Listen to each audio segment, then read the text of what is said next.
بسم اللہ الرحمن الرحیم۔ آخرت میں اہل ایمان کو نور نصیب ہوگا۔ فہرست موضوعات تفہیم القرآن، جلد پنجم، عنوان آخرت، صفحہ 299 300۔ سورہ حدید، موضوع اور مضمون: آخرت میں نور انہی اہل ایمان کو نصیب ہوگا جنہوں نے راہ خدا میں اپنا مال خرچ کیا ہو، رہے وہ منافق جو دنیا میں اپنے ہی مفاد کو دیکھتے رہے اور جنہیں اس بات کی کوئی پرواہ نہیں رہی کہ حق غالب ہوتا ہے یا باطل۔ وہ خواہ دنیا کی اس زندگی میں مومنوں کے ساتھ ملے جلے رہے ہوں، مگر آخرت میں ان کو مومنوں سے الگ کر دیا جائے گا۔ نور سے وہ محروم ہوں گے اور ان کا حشر کافروں کے ساتھ ہوگا۔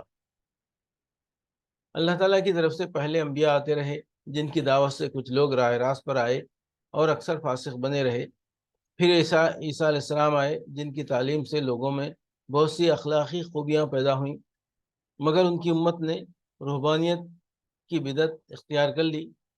اب اللہ تعالیٰ نے محمد صلی اللہ علیہ وسلم کو بھیجا ہے، اس پر جو لوگ ایمان لائیں گے اور خدا سے ڈرتے ہوئے زندگی بسر کریں گے، اللہ ان کو اپنی رحمت کا دوہرا حصہ دے گا اور انہیں وہ نور بخشے گا جس سے دنیا کی زندگی میں وہ ہر قدم پر ٹیڑھے راستوں کے درمیان سیدھی راہ صاف دیکھ کر چل سکیں گے۔ اہل ایمان، اہل کتاب چاہے اپنے آپ کو اللہ کے فضل کا ٹھیکیدار سمجھتے رہیں، مگر اللہ کا فضل اس کے اپنے ہی ہاتھ میں ہے۔ اسے اختیار ہے جسے چاہے اپنے فضل سے نواز دے۔ آخرت میں اہل ایمان کو نور نصیب ہوگا۔ فہرست موضوعات تفہیم القرآن، جلد پنجم، عنوان آخرت، صفحہ 311، سورہ حدید، آیت 13۔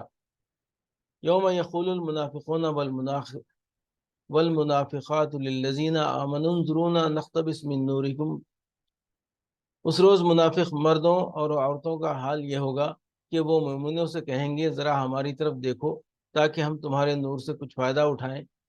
مطلب یہ ہے کہ اہل ایمان جب جنت کی طرف جا رہے ہوں گے تو روشنی ان کے آگے ہوگی اور پیچھے منافقین اندھیرے میں ٹھوکریں کھا رہے ہوں گے۔ اس وقت وہ ان اہل ایمان کو جو دنیا میں ان کے ساتھ ایک ہی مسلم معاشرے میں رہتے تھے پکار پکار کر کہیں گے کہ ذرا ہماری طرف پلٹ کر دیکھو تاکہ ہمیں بھی کچھ روشنی مل جائے۔ آخرت میں اہل ایمان کو نور نصیب ہوگا۔ فہرست موضوعات تفہیم القرآن، جلد پنجم، عنوان آخرت، صفحہ 317، سورہ حدید، آیت 19۔ والذین آمنوا باللہ ورسولہ اولئک هم الصدیقون والشہداء عند ربہم لہم اجرہم ونورہم۔ اور جو لوگ اللہ اس کے رسولوں پر ایمان لائے ہیں وہی اپنے رب کے نزدیک صدیق اور شہید ہیں، ان کے لیے ان کا اجر اور ان کا نور ہے۔ یعنی ان میں سے ہر ایک جس مرتبے کا اجر اور جس درجے کے نور کا مستحق ہوگا وہ اپنا اپنا اجر اور اپنا اپنا نور پائیں گے، ان کے لیے ان کا حصہ آج ہی سے محفوظ ہے۔ آخرت میں اہل ایمان کو نور نصیب ہوگا۔ فہرست موضوعات تفہیم القرآن، جلد پنجم، عنوان آخرت، صفحہ 333، سورہ حدید، آیت 28۔ یا ایھا الذین آمنوا اتقوا اللہ وآمنوا برسولہ یؤتکم کفلین من رحمتہ ویجعل لکم نورا تمشون بہ ویغفر لکم واللہ غفور الرحیم۔ اے لوگو جو ایمان لائے ہو، اللہ سے ڈرو اور اس کے رسول محمد صلی اللہ علیہ وسلم پر ایمان لاؤ۔ اللہ تمہیں اپنی رحمت کا دوہرا حصہ عطا فرمائے گا اور تمہیں وہ نور بخشے گا جس کی روشنی میں تم چلو گے اور تمہارے قصور معاف کر دے گا۔ اللہ بڑا معاف کرنے والا اور مہربان ہے۔